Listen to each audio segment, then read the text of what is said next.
Hi, this is Norm from the Bench at Block Battery. I want to explain to you our solution for the LF camera, the Alexa LF, a new camera on the market, very high current, high power consumption camera. This is our solution right here. You can see the 2F1 mount.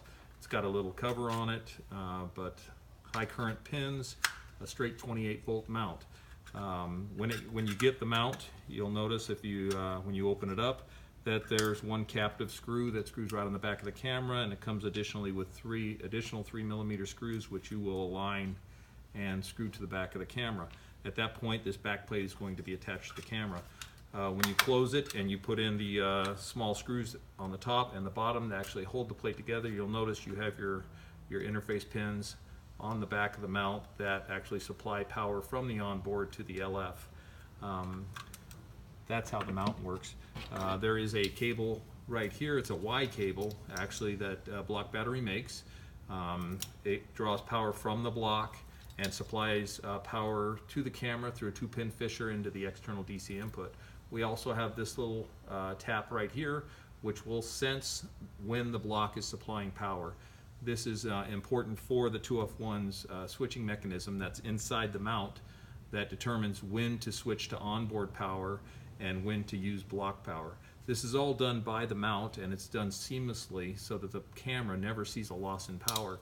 So right here I've kind of set up a little test setup to kind of give you an idea of just how this process works. On your meter here you should see about 28 volts. That is power coming from the block right now, feeding through the cable, and there's 28 volts coming out here to the camera.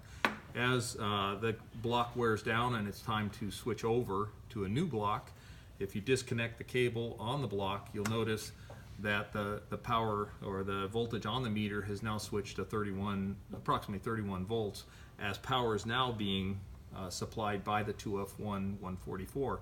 If you look at the side of the 2F1 144, you now see all your LEDs will be illuminated, saying that this is actually supplying the power to the camera through the pogo pins on the back of the mount.